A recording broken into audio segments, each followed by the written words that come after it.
Dans cet exercice, un central 2019 de voie PC, on s'intéresse à deux matrices particulières dont on cherche à calculer le déterminant pour AP et montrer que BP n'est pas inversible ou encore son déterminant est nul. Donc pour d'abord montrer que BP n'est pas inversible, on nous demande de nous intéresser au polynôme PI de x qui vaut x plus i puissance p.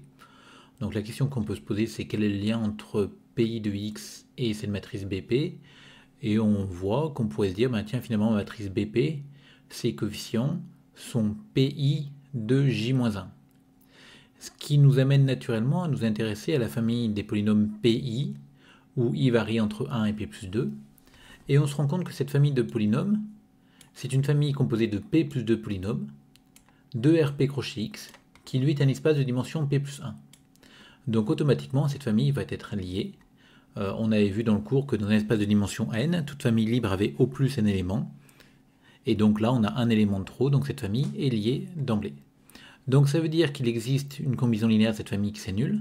Donc il existe un P plus 2 uplé, lambda 1, lambda 2, lambda P plus 2, non nul, tel que la somme des lambda i x plus i puissance p égale 0. Ce qui veut dire que pour tout x dans R, ben, la somme des lambda i petit x plus i puissance p est égale à 0.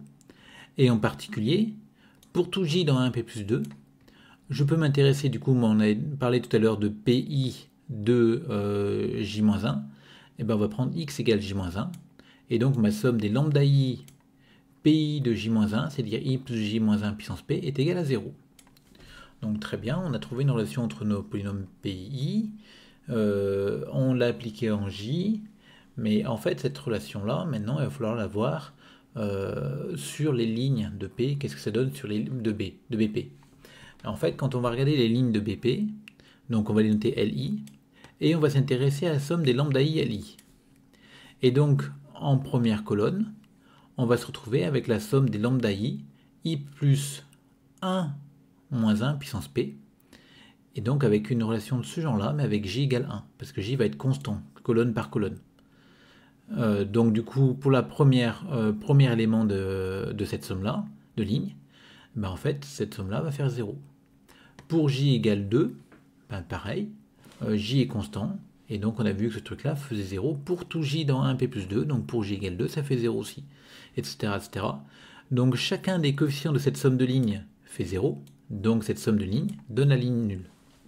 Et donc ici, on a trouvé une combinaison linéaire non triviale, parce que les lambda i étaient non nuls, de la famille L1, LP plus 2 qui s'annule, donc la famille L1, L2, LP plus 2 est liée.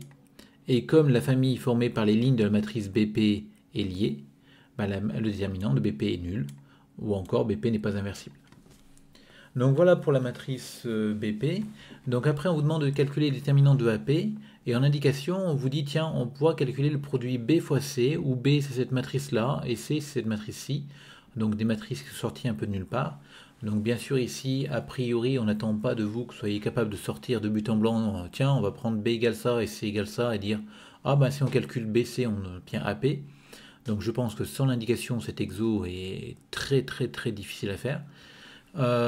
Donc on va tenir compte de l'indication, et naturellement on va calculer le produit B fois C. Donc pour tout ij dans 1p plus 1 au carré, parce que AP c'est une matrice de taille p plus 1, donc on prend n'importe quel coefficient, on va calculer le coefficient ij du produit BC. Donc d'après la définition d'un produit matriciel, le coefficient ij du produit BC, c'est la somme pour k variant de 1 à p plus 1 des BIK fois CKJ. Et donc on va remplacer BIK par sa valeur, celle-ci, CKJ par sa valeur, et on va réindexer. On va poser J égale K-1, parce qu'on retrouve du K-1 en bas, là, et là, à la fin. Et en réindexant, on va retomber sur une somme pour, P variante 0, pour M variante 0 à P, du quotient binomial MP, ou PM plutôt, fois I puissance M, J-1 puissance P-M, et on reconnaît du coup un binôme. Alors ici, on peut se demander pourquoi est-ce qu'on cherche à faire un binôme, mais on a une somme finie avec un coefficient binomial. Une des rares sommes finies avec un coefficient binomial que l'on sait calculer, c'est justement le binôme de Newton. Donc on essaie de faire apparaître un binôme, et pour avoir un binôme de Newton, on sait qu'il faut avoir le coefficient binomial avec un certain nombre, un 10 en bas. il faut qu'ici j'ai l'indice. Donc là, comme j'ai pas l'indice, je change en posant le nouvel indice égal k-1, et je suis sûr comme ça d'avoir le nouvel indice en bas. Donc là, en tout cas, on reconnaît un binôme, donc on calcule avec le binôme, donc ça fait i plus j-1 puissance p, et on retombe bien sur le coefficient APIJ. Donc comme ce calcul-là est valable pour tout ij dans 1 p plus 1 au carré, on a bien l'égalité BC égale AP. Donc comme maintenant BC égale AP, quand on va vouloir calculer le déterminant de AP, c'est donc le déterminant de BC, et comme B et C sont des matrices carrées, ça va être le déterminant de B fois le déterminant de C. Donc on va calculer naturellement ces deux déterminants, le déterminant de B et le déterminant de C. Donc pour le déterminant de B, on va réécrire d'abord la matrice B, on va prendre la peine de l'écrire entièrement, regardez à quoi ça ressemble. Et on se rend compte très très vite que finalement la première colonne ici contient de partout le coefficient binomial P0. Donc je vais pouvoir factoriser cette colonne-là par le coefficient binomial P0. La deuxième colonne, même si je ne l'ai pas écrite, il y aura partout le coefficient binomial P1. Donc je vais factoriser par le coefficient binomial P1. Et pour la dernière colonne, j'aurai le coefficient binomial PP, donc je vais factoriser par le coefficient binomial PP. Et donc finalement, j'ai factorisé en faisant apparaître le produit des quotients binomiaux PI pour I variant de 0 à P, donc sur chaque colonne. Et il me reste quoi? Il me reste une matrice avec sur la première colonne des 1, parce que la puissance est nulle ici. Après, la puissance est égale à 1, donc 1, 2, P plus 1, puis elle est au carré, au cube, etc., jusqu'à la puissance P pour la dernière colonne, où on obtient ça. Et cette matrice-là, on la reconnaît, c'est une matrice de Van der Monde. Donc comme c'est une matrice de Van der Monde, on connaît sa valeur. C'est le produit pour 1 plus petit que i, plus petit strictement que j, plus petit que p plus 1, des xj moins xi, sauf que xj ici, il vaut j, xi il vaut i, donc en fait ça va être le produit des j moins i, parce qu'on voit que les lambda i ici sont, pardon, on va plutôt les prendre là, les coefficients c'est 1, 2, 3, p plus 1, et donc le xi est égal à i, et donc on obtient le produit des j moins i. Donc après ce produit des j moins i, c'est un double indice ici, donc je casse le produit en deux pour bien faire apparaître les termes. Donc i va varier de 1 à p, parce qu'i est strictement plus petit que p plus 1. J il varie de i plus 1, parce qu'il est strictement plus grand que i, jusqu'à p plus 1. Donc on a ce double produit qui apparaît. Dans ce deuxième produit, on va changer d'indice, on va poser k égale j moins i. Donc du coup k va varier de 1 à p plus 1 moins i, des k. Et ce produit des k, pour k variant de 1 à p plus 1 moins i, on reconnaît que c'est p plus 1 moins i factoriel. Et donc on se retrouve avec le produit des p plus 1 moins i factoriel pour i variant de 1 à p. Mais remarquez bien que pour i égale 1, en fait, ça me fait factoriel p. Pour i égale 2, ça me fait factoriel p moins 1. Pour i égale 3, factoriel p moins 2. Pour i égale p, ça fera factoriel 1. Ben, en fait, ce produit est le même que celui-ci. Parce qu'on a toutes les factorielles finalement écrites dans l'ordre inverse.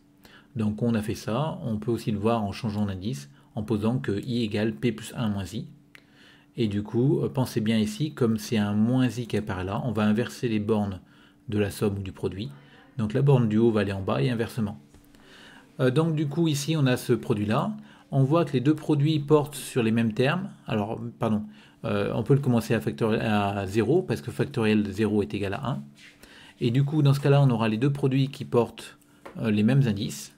Et donc, on va pouvoir les regrouper en un seul produit des coefficients binomial PI fois factoriel I. Et le coefficient binomial PI, c'est factoriel P sur factoriel I, factoriel P moins I. Donc là, il y a une faute, c'est P moins I factoriel. Le factoriel devrait être en bas. Et donc le i factoriel qui est en bas va se simplifier avec ce i factoriel qui est en dessous. Donc on a calculé dette de B, il ne reste plus qu'à calculer dette de C. Et dette de C, donc on obtient ça. Ça ressemble un peu à une matrice de Van der Monde, sauf que, alors avec les coefficients 0, 1, 2, P, sauf que ben, c'est inversé. C'est-à-dire que la dernière ligne, on aimerait l'avoir en première et inversement. Donc il faut remonter ces lignes-là, inverser toutes les lignes, et il faut compter le nombre de changements de lignes qu'on va faire. Alors c'est assez délicat si on change la ligne 1 et la ligne P plus 1 directement, parce qu'il va falloir, une fois qu'on a changé la ligne 1 et la ligne P plus 1, après il faudra changer la ligne 2 et la ligne P, etc. Et au milieu, qu'est-ce qu'on va faire? Quand est-ce qu'on va s'arrêter? Est-ce qu'il y a un dernier changement à faire ou pas? C'est assez pénible. Alors le plus simple finalement, c'est de faire ça autrement. Et bien sûr, on ne le ferait jamais comme ça à la main, mais on peut très bien avoir ce procédé intellectuel, se dire, bah, tiens, ma ligne P plus 1, je vais d'abord l'échanger avec la ligne P, pardon, on va le faire d'ailleurs avec la ligne 1, la ligne 1, on va l'échanger avec la ligne 2, puis la nouvelle ligne 2, on va l'échanger avec la ligne 3, la nouvelle ligne 3, on va l'échanger avec la ligne 4, etc., etc.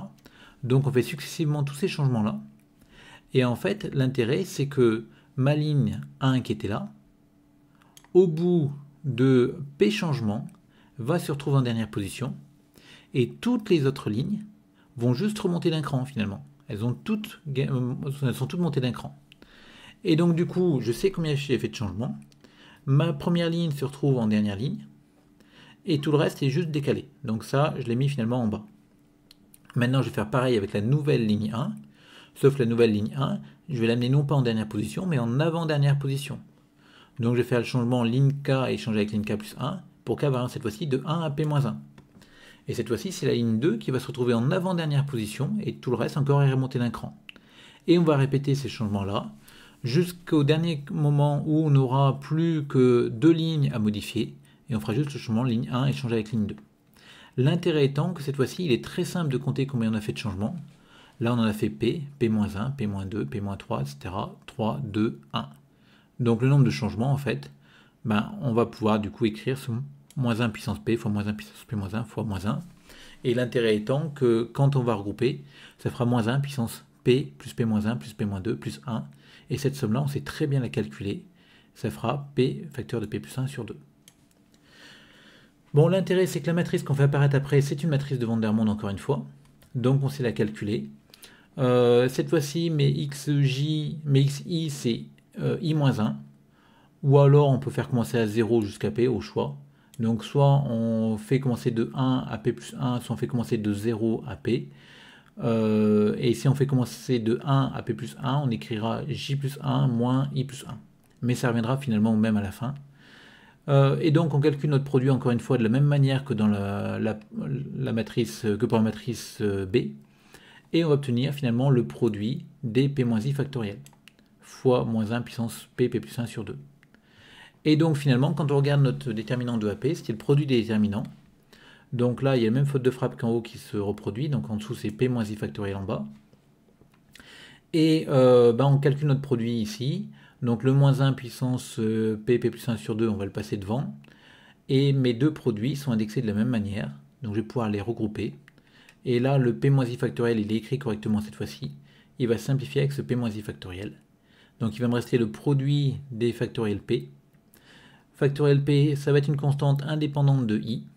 Et donc dans mon produit, j'ai P plus 1 terme. Donc ça va être factoriel P puissance P plus 1. Du coup, fois ce terme qui est devant. Et on a bien trouvé le déterminant de AP.